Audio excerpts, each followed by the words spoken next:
బోడే రామచంద్ర యాదవ్ సారథ్యంలో BCY party నేతృత్వంలో BC సింహ గర్జన.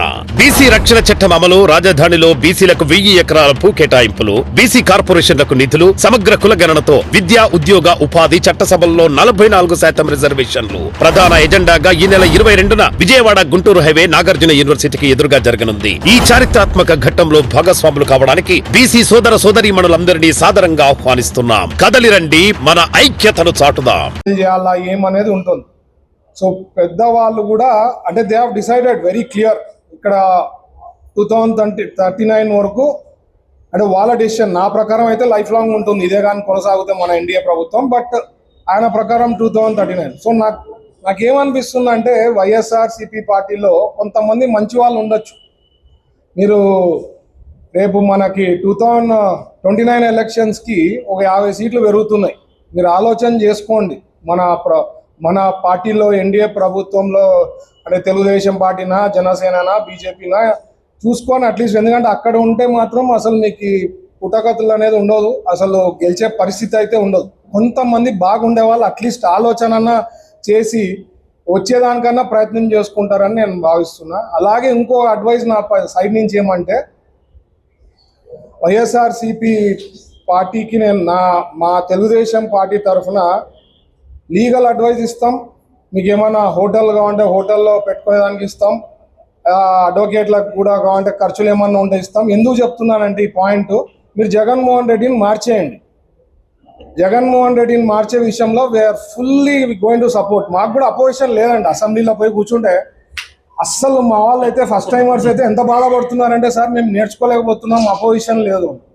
అట్లీస్ట్ రేపు 29కి అపోజిషన్లో కూర్చొనే కన్నా పరిస్థితి ఉంటుంది. మీరు జగన్మోహన్ రెడ్డి గారిని పెట్టుకుంటే సింగిల్ డిజిట్కి పడిపోతారు. ఆయన అర్థం చేసుకోవటంలో ఇంతవరకు ఎందుకు ఓడిపోయినాము 24లో, ఏ రకంగా చేస్తే మనం అట్లీస్ట్ రేపు ఫ్యూచర్లో 29లో అపోజిషన్లో కూర్చొనే దానికన్నా అవకాశం ఉంటుంది అనేది ఐ థింక్ బేసిక్స్ మర్చిపోయినారు అనేది అయితే నాకైతే అర్థమైంది. సో మా సైడ్ నుంచి ఈ అడ్వైజ్ అండి, జగన్మోహన్ రెడ్డిని దింపేసేయండి. ఫుల్ సపోర్ట్, పోలీస్ సపోర్ట్తో సహా అన్నీ ఉంటాయి. మీరు వైఎస్ఆర్సీపీ పార్టీలో ప్రెసిడెంట్ ఎవరన్నా మీరు ఎన్నుకోండి, కొద్దిగా మంచిగా ఉండే వాళ్ళని. మాకు కూడా 29లో అట్లీస్ట్ అపోజిషన్ ఉంటే మేము కొద్దిగా ఇంకా ఎక్స్ట్రా, ఎందుకంటే అవతల వ్యక్తి కొద్దిగా ఎవరైనా క్వశ్చనింగ్ అవి చేస్తే మా మైండ్ షార్ప్ ఉండేదనుకుంటుంది. అసెంబ్లీలో పోతున్నాం, మా వాళ్ళు ఏదో అడుగుతున్నారు, డిస్కస్ చేసుకున్నాం, వస్తున్నాం. అట్లీస్ట్ 29 కన్నా అపోజిషన్లో కూర్చునేదానికి అవకాశం ఉంటుంది. సో అగైన్ ఐఎమ్ టెల్లింగ్, మీకు మా సైడ్ నుంచి అయితే ఈ రకంగా సపోర్ట్ అయితే ఇస్తామని చెప్తూ, మిగతా క్లారిటీగా మా లీడర్స్ అంతా క్లారిటీ చెప్తున్నారు. సో దేవునితో పెట్టుకున్న వాళ్ళు ఎవరు, అది వెంకటేశ్వర స్వామితో పెట్టుకున్న వాళ్ళు ఎవరు బతికిన వాళ్ళు లేరు. అది మీరు మైండ్లో పెట్టుకోండి. ఆయన అడ్వైస్ తీసుకొని, జగన్మోహన్ రెడ్డి గారు అడ్వైస్ తీసుకొని కానీ మీరు ముందుకు పోతే, ఈరోజు చేసిన ఈ లాస్ట్ ఫ్యూ వీక్స్ నుంచి చేసిన వాళ్ళు మీ ఇంట్లో లేడీస్ ఏమనుకుంటున్నారో నాకు అర్థం అవుతలేదండి. వైఎస్ఆర్సీపీ పార్టీ లీడర్స్ని అడుగుతున్నా నేను, మీ ఇంట్లో లేడీస్ యాక్సెప్ట్ చేస్తున్నారా మీరు చేసే బిహేవియర్? నాకు నిజంగా అర్థమవుతుంది.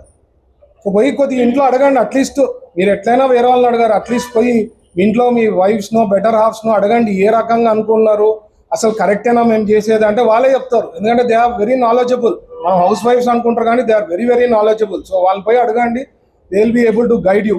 సో అట్లీస్ట్ ముందన్న కొద్దిగా అపోజిషన్ లెక్క నిజంగా అనుకొని పని చేస్తే అడగండి, ప్రశ్నించండి.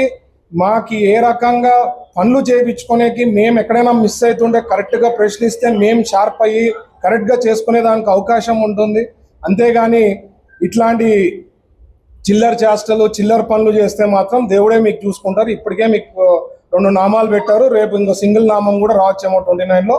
సో మరీ రిక్వెస్ట్ చేస్తున్నా జగన్మోహన్ రెడ్డి గారిని మీరు ఇమీడియట్గా మార్చండి. ఆల్ కైండ్ ఆఫ్ సపోర్ట్ మా తెలుగుదేశం పార్టీ నుంచి అయితే నేను ఇప్పిస్తా, దాంట్లో 100% గ్యారంటీ అండి. Thank you.